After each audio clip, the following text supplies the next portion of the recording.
Good morning সবাইকে। আজকে আমি আলোচনা করব রিগ্রেশন অ্যানালাইসিসে ডেসিমাল প্লেসটা কিভাবে ফিক্সড করব। ধরুন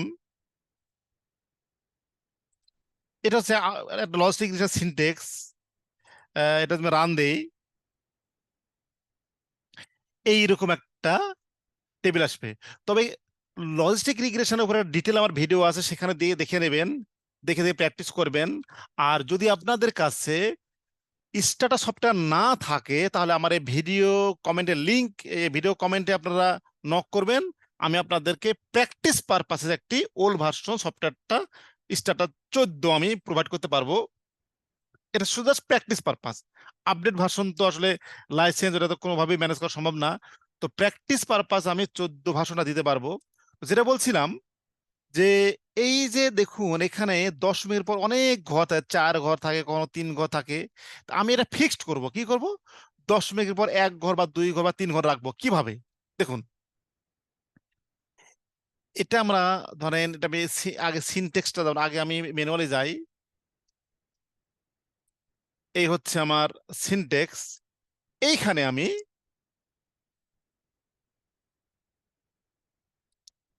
ম্যানেজ করতে পারবো কিভাবে, দেখুন।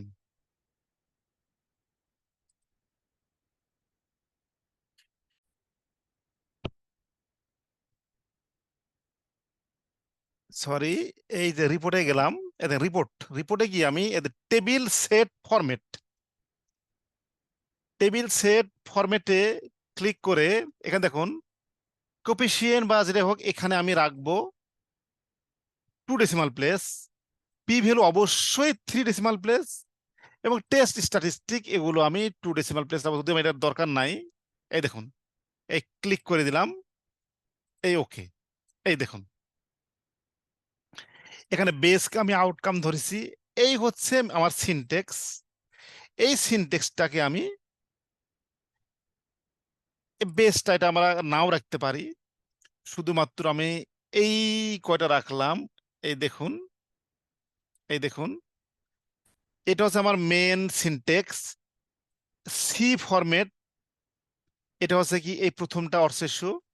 সেকেন্ড হচ্ছে পি ফরম্যাট, মানে পি ভ্যালু। আর এস ফরম্যাট হচ্ছে আদার ভ্যালু। এখন আমি যদি এখানে ক্লিক করি, এই দেখুন,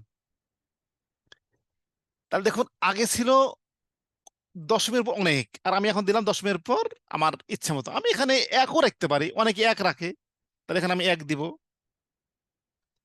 এখানে এক দিব, বাট পি ভ্যালু অলওয়েজ 3। এই দেখুন এক। তাহলে এই হচ্ছে আমার সিনটেক্স। এই সিনটেক্সটা আমি ভিডিও ডেসক্রিপশনে দিয়ে দিব, আপনারা অবশ্যই প্র্যাকটিস করবেন। আমি আবারও বলতেছি, প্র্যাকটিস পারপাস যদি আপনাদের কাছে না থাকে স্টাটা, তাহলে ভিডিও ডেসক্রিপশনে নক করবেন, আমি আপনাকে প্র্যাকটিস পারপাসের জন্য এই সফটওয়্যারটি প্রোভাইড করতে পারবো। সবাইকে অসংখ্য ধন্যবাদ।